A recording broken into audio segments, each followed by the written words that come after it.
On June 29, 1956, President Dwight Eisenhower signed a law that marked the beginning of the biggest public works project in American history. What was that public works project? The Interstate Highway System.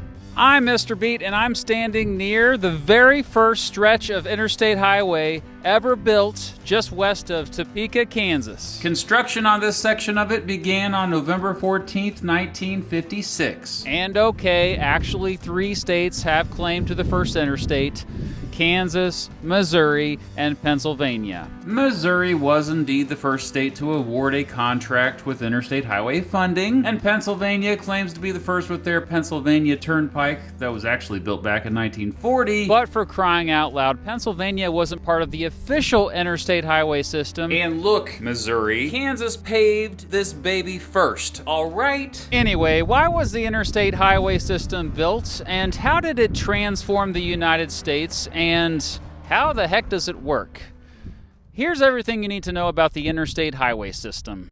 For this story, let's first go back to the year 1915. There was this relatively new invention called the automobile. You know, cars that was starting to dramatically change the world, especially the United States. Still, at the time, the roads sucked. And there were only about 2 million cars on those crappy roads, or 1 for every 50 people. In response to these crappy roads, Congress passed the first ever federal highway funding law, the Federal Aid Road Act of 1916. It provided federal money to states for the construction and improvement of the highways that connected their cities. Still, American highways generally sucked. 3 years later, a 28-year-old lieutenant colonel went on a cross-country trip planned by the United States Army to test out how military vehicles would do on the country's highways. That lieutenant colonel was Dwight Eisenhower. A Dwight Eisenhower who still had hair on his head, I might add. The trip was rough, to say the least. Their convoy needed 62 days to drive more than 3,200 miles. Vehicles broke down and got stuck. Some roads were so bad, the convoy had to go back and find another way around. Eisenhower never forgot the difficulties of that trip. Flash forward to World War II, and now Eisenhower was the supreme Allied commander leading forces to defeat Nazi Germany. As the Allied armies invaded Germany,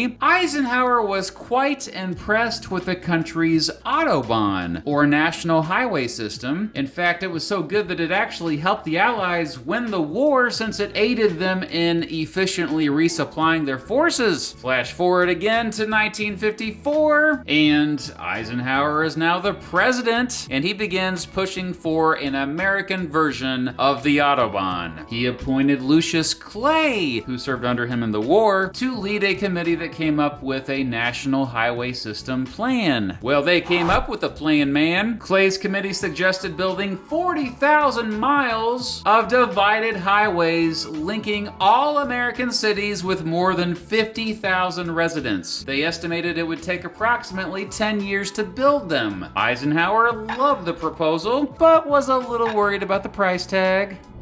$100 billion.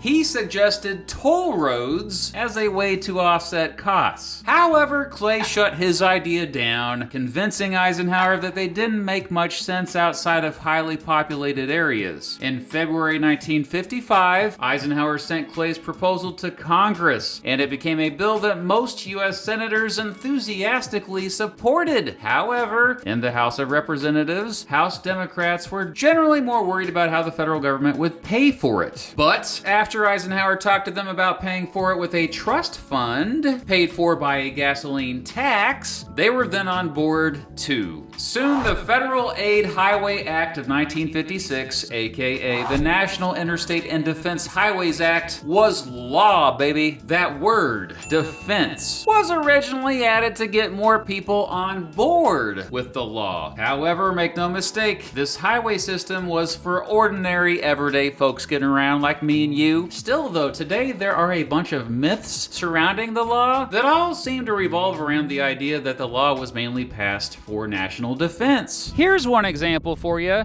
For years, folks told me that 1 out of every 5 miles of interstate had to be straight so that planes could make emergency landings on it. Well, that's a myth. It's a bloody lie. It's a bloody lie, okay? It doesn't mean airplanes haven't ever landed on an interstate highway. In fact, it happened a year and a half ago on an interstate in Minnesota. But the interstates weren't built for this. Anyway, the Federal Aid Highway Act said the federal government would pay for 90% of the cost of building interstate highways. Many toll highways that states had built prior to the law were incorporated into the interstate system. Still, these previously built highways had to be updated as the Interstate Highway System had strict design standards. These standards included limited access, a minimum of 2 travel lanes in each direction, 12 feet wide lanes, 10 feet paved right shoulders, and 4 feet paved left shoulders. Hey, slow down! Unlike the Autobahn in Germany, here in the United States, the interstate does have speed limits, determined by each state. Here in Kansas, on Interstate 70, the speed limit is 75 miles per hour. Hey, slow down! Slow down! The highest interstate speed limit today can be found on some stretches of it in Texas, 85 miles per hour. However, for several years, Nevada and Montana didn't even have a speed limit on their interstates. So how are interstates numbered? Well, the current numbering policy goes back to 1973. While there are many exceptions, which you can see in this amazing video by CGP Grey, in general, major interstates are given 1 or 2-digit numbers, while shorter routes that go through major urban areas like spurs, beltways, and bypasses are given 3-digit numbers, where the last 2 digits match the interstate it branched out from. The major interstates going east-west get even numbers, and the major interstates going north-south get odd numbers. Odd-numbered routes increase going from west to east, and even-numbered routes increase going from south to north. Numbers divisible by 5 are meant to be big, connecting interstates that carry a lot of traffic long distances, north to south or south to north. Double-digit numbers ending in 0 are meant to be big, connecting interstates that carry a lot of traffic long distances, east to west or west to east. That said, there is no Interstate 50 nor Interstate 60, as that would have confused a bunch of people since there are U.S. highways with the same numbers that would pass near them. Yeah, that would be confusing. Again, CGP Grey goes into all the details in his video. Even Alaska, Hawaii, and Puerto Rico get Interstate Highway System funding, even though their highways are not, interstate highways. On 1 or 2-digit interstates, the mile marker numbering almost always starts at the southern or western line of a state's border. It's good to know in case you are lost and don't have your phone or GPS or a map or anything really. Not everyone welcomed the interstate highways with open arms. In places like San Francisco and New York City, activists fought back and were able to prevent some stretches from being built after they realized these highways would displace people from their homes and quite literally break up communities. However, these were the exceptions. Most of the interstates were still built as planned. When Congress first established the Interstate Highway System, it originally set aside $25 billion to help build 41,000 miles of highway over a period of 10 years. Yeah. It ended up costing more than $535 billion, adjusted for inflation, and took around 35 years to build. On October 17, 1974, Nebraska became the first state to complete all of its major interstate highways. But it wasn't until October 14, 1992, that the original Interstate Highway System officially, finally, was complete with the opening of Interstate 70 through Glenwood Canyon in Colorado. By the way, this 12-mile stretch is considered an engineering wonder. They built it through giant mountains, for crying out loud. Also in Colorado is one of the highest tunnels in the world, named the Eisenhower Tunnel, of course. Since 1992, the Interstate Highway System has expanded, but in recent years, it has become more and more difficult to maintain. A huge wake-up call came on August 1st, 2007, when the Interstate 35 West Mississippi River Bridge near Minneapolis suddenly collapsed, killing 13 people and injuring another 145. The tragedy is still one of the worst bridge failures in American history, and we learned soon after that around 150,000 of the country's 600,000 bridges were considered, quote, structurally deficient or functionally obsolete. Ugh. Since then, the federal government has slowly been trying to upgrade these bridges. Today, the Interstate Highway System is more than 46,000 miles long. 1 out of every 4 miles driven in the United States are on interstates like this one. The Interstate Highway System has not only dramatically helped increase the development of commerce throughout the United States, but arguably also around the entire world. Shipping prices went down, travel times went down, suburbanization increased, road trips became more common. Not just road trips, in fact, tourism overall went up. Small towns became big cities. The trucking industry in particular sharply expanded. All of this was due to the interstate. In fact, the reason why some gas stations look like this is the interstate. And much of the population growth of the future is expected to be along or near, you guessed it, interstates. Interstates. I mean, gosh, I knew you would get that one.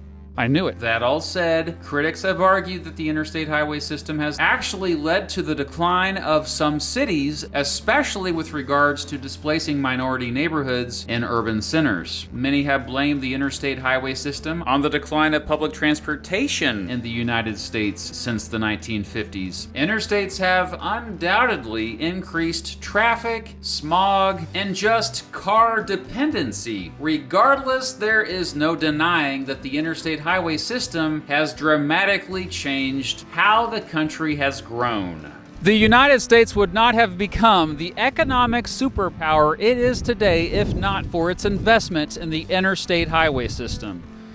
And this system will likely be here long after we all die. Unless you're watching this from the year 3000. If you're watching this from the year 3000, please comment below. I want to hear from you. Okay, so now I need to find a ride home.